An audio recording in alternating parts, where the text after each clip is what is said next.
Meus amados irmãos, a paz do Senhor.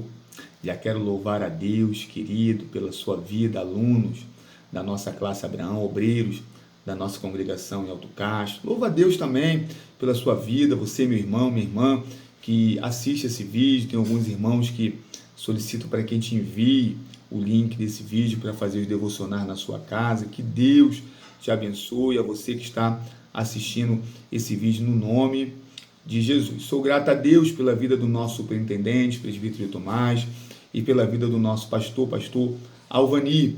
Espero que todos tenham tido uma noite de descanso abençoada, reparadora, né? Bem que Deus venha dar também a cada um dos irmãos uma semana muito abençoada e que a família de cada um dos irmãos esteja sendo guardado pela virtude do Senhor. Querido, nós estamos aqui para mais um estudo devocional orientado pela leitura complementar, que é uma atividade prevista nas lições da revista Betel, da Escola Bíblica Dominical. Há um texto bíblico a ser lido e estudado diariamente, como preparação e aprofundamento, né, da lição que será ministrada no domingo subsequente. Eu humildemente me coloco aqui para tentar te orientar nesse estudo devocional, né, nessa leitura complementar. O texto bíblico orientado pela leitura complementar para hoje está no livro do Êxodo, no capítulo 33, no verso 19, que diz assim: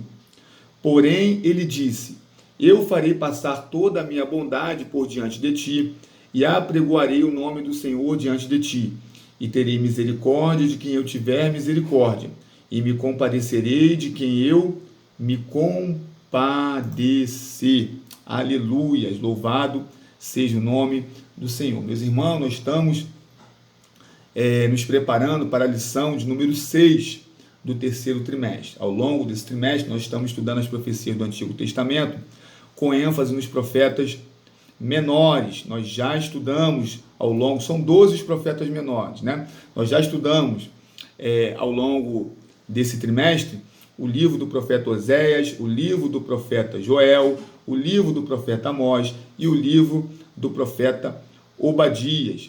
Agora nós vamos nos debruçar, né, para estudarmos a vida do quinto profeta dentre os profetas menores, que é o profeta Jonas. Então nós estaremos estudando a vida e o ministério do profeta Jonas. O título da lição do próximo domingo é Jonas, um alerta para cumprir o chamado de Deus, né? O motivo de oração é: ore a Deus por mais misericórdia e compaixão pelo próximo, né? Então, além da leitura complementar, nós temos feito o resumo dos livros que estão sendo estudados, né? Hoje eu vou fazer um breve resumo, uma contextualização, e a partir do devocional de amanhã nós estaremos fazendo um resumo de cada capítulo do livro do profeta Jonas. O objetivo é que você também faça a leitura na sua casa do texto bíblico, né? Ao longo desta semana nós iremos estudar o livro do profeta Jonas, e ao longo do trimestre você vai ter estudado e lido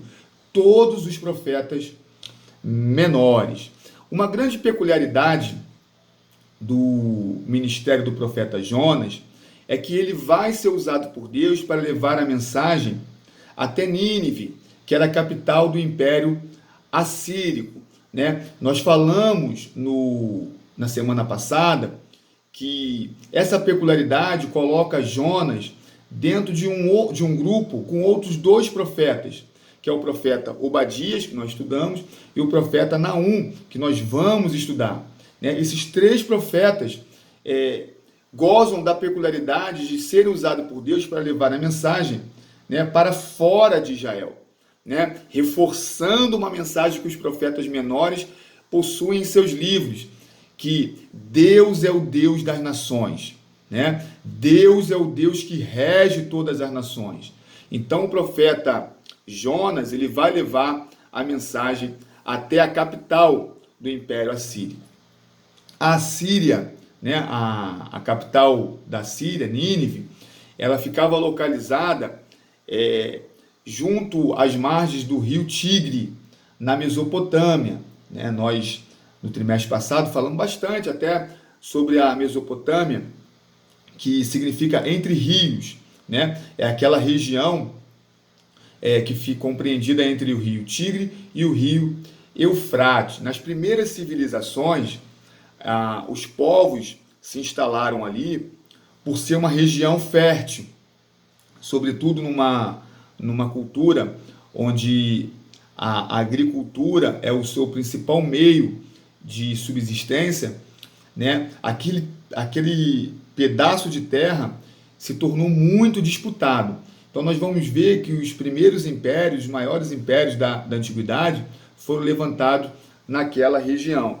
E o Império Assírico foi um desses impérios. É comum, ao estudar essas grandes potências da antiguidade, que cada uma delas vão ter uma peculiaridade, uma característica marcante, né? O Império Assírico, ele é caracterizado pela brutalidade com que ele impunha os seus domínios. Então, as suas conquistas eram dotadas de muita brutalidade, de muita crueldade. Há relatos de que eles pegavam as mulheres grávidas e rasgavam as suas barrigas, né? Arrancavam a língua, os órgãos das pessoas, né? dos exércitos, das pessoas que estavam sendo dominadas.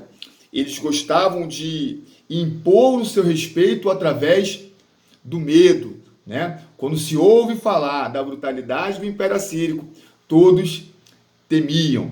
É interessante quando nós olhamos para o livro do Êxodo, quando Deus tira o povo de Israel do Egito, a palavra de Deus diz que Deus tira como fortes e poderosa. Então, quando Moisés conduzia o povo pelo deserto em direção à terra que Deus iria estabelecê-los, nós vemos que as nações que habitavam ali temiam, porque ouviam dizer que o Deus daquele povo era um Deus poderoso. Então o Império Assírico dominava pela sua crueldade, mas o povo de Deus é vencedor, porque serve a um Deus que tem todo o poder e exerce todo o domínio entre as nações. Aleluias! Louvado seja o nome do Senhor. A atual localização de Nínive, né, hoje, né, a posição onde Nínive se encontrava é na região norte do Iraque, né? Aqui, assim diz o comentarista. O profeta Jonas, o significado do nome dele, é pomba, bem peculiar, né, para o ministério que ele teve de levar a mensagem. A pomba era o animal que na antiguidade era utilizado para poder ser mensageiro, né? Enviar as correspondências, e ao longo da história nós vemos muito isso, né? Isso se dá porque esse animal, alguns biólogos vão dizer, né, que da sua capacidade de orientação, ele é capaz de percorrer distâncias bem grandes e retornar ao local de onde ele veio. Então, o significado do seu nome é pomba, que significa mensageiro. Então, nós já vimos que o significado do nome de Oséias é salvação, que o significado do nome de Joel é o Senhor é Deus, que o significado do nome de Amós é carregador, né? No sentido de carregar fardo. O significado de Obadias é servo do Senhor. E agora o significado de Jonas é mensageiro, né? Uma grande peculiaridade, algo que a gente precisa ser dito sobre o profeta Jonas, é que ele não foi usado por Deus exclusivamente para levar essa mensagem a Nínive. Jonas, ele era profeta em Israel. O seu nome é citado no segundo livro dos Reis, no capítulo 14, no verso 25, né? E é interessante por quê? Porque isso coloca Jonas situado dentro do tempo, né? Porque no segundo livro dos Reis, ele vai profetizar durante o reinado de Jeroboão II, né? E aí agora, nesse momento, nós já podemos fazer a seguinte meditação, porque dentre os profetas que nós já estudamos, nós sabemos que além de Jonas, também Oséias e Amós profetizaram durante o período do reinado de Jeroboão II. Então nós já sabemos que no reinado de Jeroboão esses 3 profetas profetizaram, e sabemos também que eles foram contemporâneos, né? Eles viveram no mesmo período, né? E nessa ocasião o profeta Jonas ele vai profetizar sobre a expansão do reinado de Jeroboão II.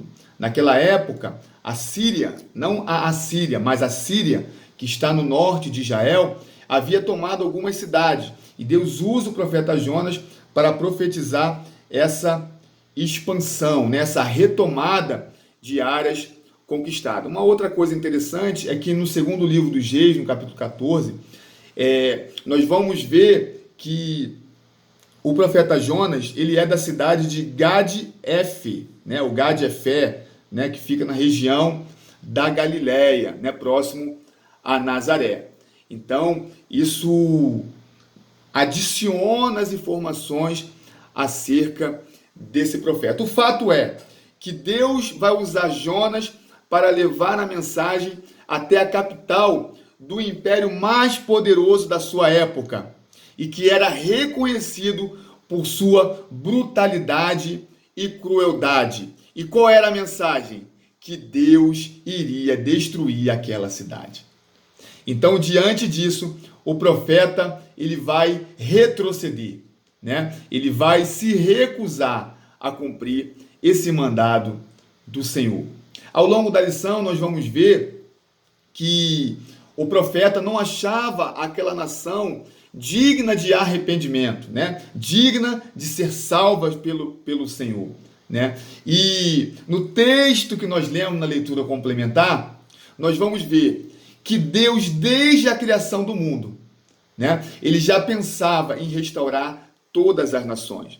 Uma revelação que ainda não estava clara a Israel é de que Deus não era Deus de Israel. Deus era o Deus de todas as coisas, porque todas as coisas foram criadas por Ele. Todas as coisas foram criadas para Ele, para a glória do nome dEle. E todas as coisas foram criadas por Ele. Aleluia! Então, Deus não se alegra na condenação do ímpio, mas o desejo do Senhor é que o ímpio se arrependa e seja salvo, né? Então, no texto que nós lemos na leitura complementar, vai dizer que Deus tem misericórdia de quem Ele tem misericórdia, porque Ele é soberano. Ele diz: e terei misericórdia de quem eu tiver misericórdia, e me compadecerei de quem me compadecer. Queridos, esse irmão, essa irmã, né, que está ao seu lado, né, também é um escolhido de Deus, né? Os povos que nós vemos, né, as pessoas que nós vemos que às vezes são traficantes, né, que estão vivendo uma vida afastada da palavra de Deus, Deus também quer que a palavra chegue até ele para a salvação, né? O desejo do Senhor é nos usar para fazer que a misericórdia dele chegue a todas as nações. Então, querido, que esta palavra traga alegria ao seu dia, traga vida ao seu dia. Ao longo desta semana nós vamos entender melhor a mensagem desse livro, vamos tentar nos aprofundar ainda mais sobre a mensagem desse livro, e eu tenho certeza que Deus tem muita coisa a falar e a ministrar ao nosso coração. Que Deus te abençoe, te dê uma segunda-feira abençoada, uma semana abençoada, em nome de Jesus. Fique com Deus.